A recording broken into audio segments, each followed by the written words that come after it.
Sigurado ka ba, Dolores, na si Alma ang kumuha ng pera? Ha?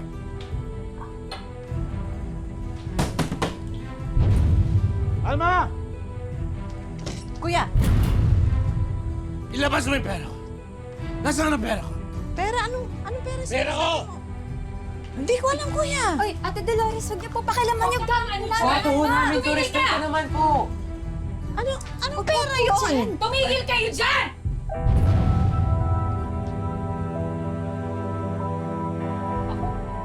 Ha? Uy, ano to? Jo, di ba sabi ko sa'yo siya kumuha ng pera? Akin niya na! Nanakaw ka talaga, matanda ka! Kuya, hindi ko alam pa paano nakarating yan sa mga gamit ko. Kuya, hindi ko kayang gawin yun sa'yo. Maniwala ka sa akin. May naglagay niyan sa mga gamit mo. Hindi ka ba talaga aamin sa kasalanan mo, ha? Ha? Gusto bagay! Noon pa lang, masyado ka na mataas. Mayabang! Akala mo kung sino ka. Ha? Kuya, inosente ako, kuya. Hindi ko kayang gawin yun. Magnanakaw kang matanda ka! Huwag kang magsisinungaling! Sinisiraan mo lang ako. Ako pa talaga? Ha? Ako pa talaga? So ano?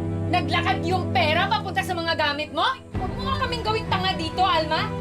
Kuya, inosente talaga ako. Sinungaling! Tama na po! Tama na po! Tama na ni Alma! Ni Alma! Ate Dolores, tama na Sabi po! mo, hindi ako sinungaling. Sinisiraan mo lang Tama ako. na po! Sinisiraan mo lang Ako, ako. Ate Dolores! Tara! Tama na! Tama na po! Hindi ako magtanakaw. Jo! Alam ko, sinisiraan mo lang ako. Ikaw naglagay ng pera sa mga gamit ko. Kaya wala ko nga aminin dahil hindi ko kasalanan yung pera na yan. Jo, palayasin mo na itong matandang to! Bisit sa buhay natin to eh! Susunod niyan, kukunin niya yung bahay natin at yung bar! Alam mo, Alma? Matagal ko nang gustong gawin to. Lumayas ka na! Wala ka ng lugar sa bahay na to. Alis! Hindi ako lalayas, kuya, dahil may karapatan ako sa bahay na to. Sa ngalan ng Diyos at sa ngalan ng mga magulang natin, hindi ko kinuha ang pera mo. Siya ang naglagay ng pera sa mga gamit ko dahil sinisiraan niya ako. Sino naglagay, ha? Multo? Umamin ka na, Alma! Wala ka na lusot! Wala ko nga aminin dahil inosente ako. Miss Nympha, magsabi ka ng totoo, ha? Nakatitiyak ka ba na talagang nakita mo yung mga sinasabi mo yan? Anak ng senyor ang buod ng pinag-uusapan dito. Siguradong-sigurado po ako. Nahawakan ko ang kwintas ni Moises. Nakita ko siya ng malapitan at nakatitiyak ako na kapareho siya ng kwintas ni Elias. May tiwala ako kay Nimba. Hindi siya nagsisinungaling. Sabihin na natin totoong impormasyon ni Nympha. Pero paano kung naapulot lang pala ni Moises yung kwintas? O di kaya ninakaw niya? Mas mabuti pang kausapin natin si Moises para siya magbigay linaw sa lahat. Posible din naman po na si Moises ang nawawalang kapatid ni Elias. Baka sa kanya nga po talaga ang kwintas.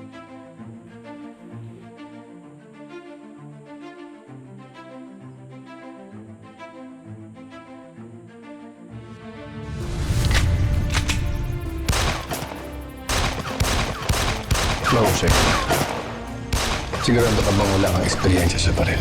Wala ko, senyor. Pakachamba lang po yan. Kinagalingan ko lang talaga para mapasok ako sa grupo niyo eh.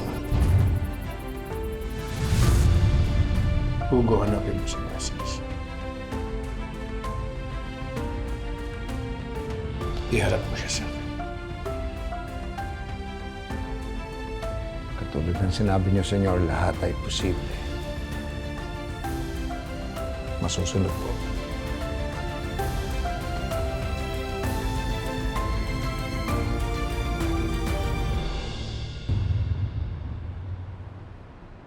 Hindi ka talaga aalis, ha? Dali. Dito lang ako. Magkamatayin man tayo kung hindi ako aalis. Yeah! Kuya, anong gagawin mo sa akin? Ito nga! Kuya, anong gagawin mo sa akin? Kuya! Kuya, Kuya, tama na! Anong gagawin mo sa akin? Kuya! Kuya, kapatid mo ako! Katubo mo ako, kuya! Kuya! Kuya! Huwag, kuya! Tama na po, mawala po kayo. Kuya, huwag ka! Dugo mo ako, kapatid mo! Tama na po. Tuloy niyo parang aso, kuya! Huwag! Leal pa! Ayop ka, Alma! Tito Loris! Picture sa tama na po. Nakaw mo ba yung pera ko? Mawala po kayo. Suwapang ka! Hindi, kuya! Kapatid mo! Kuya, pakawalan Tuturuan mo! kita ng leksyon. Leal pa! Hindi na kita kapatid. Hindi na kita pamilya. Leal pa! Maawa ka sa akin! Maawa ka naman sa akin! Kuya Jojo, tama Diyan ka, Alma. Leal pa! Diyan ka hanggang sa mamatay ka. Ha? Ayaw mo umalis ng bahay? Sige, huwag kang umalis. Leal ma! Leal ma! Kuya Jojo, pakawalan niyo po si Leal. Leal ma, pakawalan niyo po. Pakawalan niyo na po si Leal. Maawa ka sa akin! Leal ma! Pakawalan na po siya. Pakawalan niyo na. Hoy! Kayong dalawang kutong lupa. Subukan niyo buksan itong pinto. Ikakatena ko kayo sa loob kasama ang nanay ko. Ha? Bis kayo!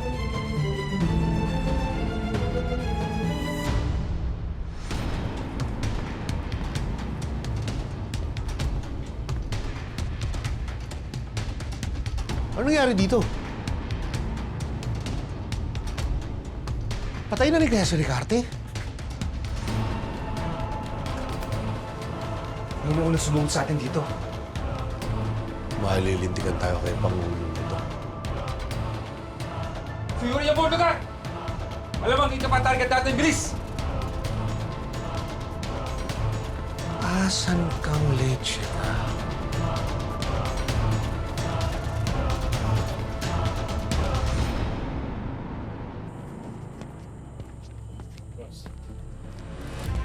Siya yung sinasabi kong alas para mapasunod ko si William.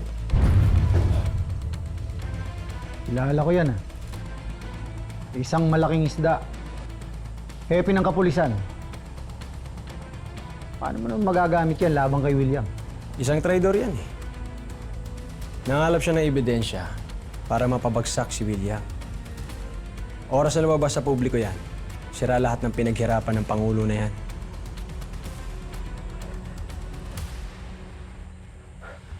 Pangulan mo kami!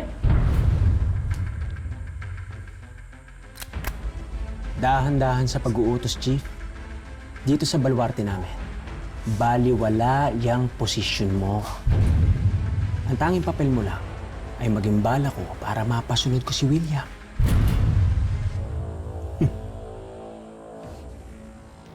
Mr. President, kumikilos na po ang buong persa namin para hanapin si Ricarte. Pero sa ngayon, wala pa ako kaming lead kung sino sumugod sa kanila sa opisina niya. Ano sabihin? Hindi ba kayo? O ibang hawak kong pulis? Hindi po. Hindi namin magagawa sa inyo yun, Mr. President. Sino mga utak na yun?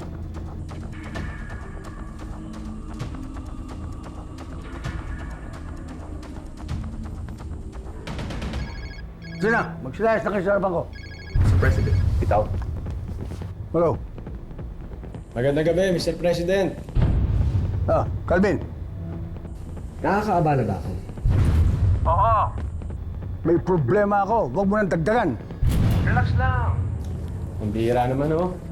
Ang problema mo ba, eh...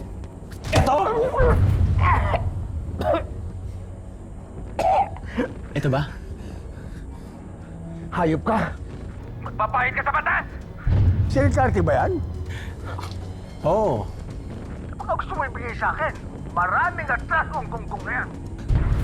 Bakit natatakot ka? Kasi alam niya lahat ng krimen mo. Yung pagiging mamamatay tao mo, yung pagiging drug lord mo. Ay, wala tayo. Krimen ko, krimen mo. Kasambot ka rin. Damay ka. Mr. President, pambira, matagal na akong wanted. Sa tingin mo, natatakot pa ako sa batas? Ha? Ikaw! Ikaw ang madadali oras na ilabas ko sa publiko itong si Ricarte. Patayin mo na. Hindi. Hindi pa. Huwag muna. May kailangan pa ako sa'yo. Ano naman ang kailangan mo? Ang ibig mo sabihin, sa tunog ng panalita mo, gusto mo pa akong blackmailin? Ano yun? Kailangan mo ng pera? O pwesto sa gobyerno? Hindi yun. Ano? Ano nga? Magsalita ka! Simple lang naman ang gusto ko eh.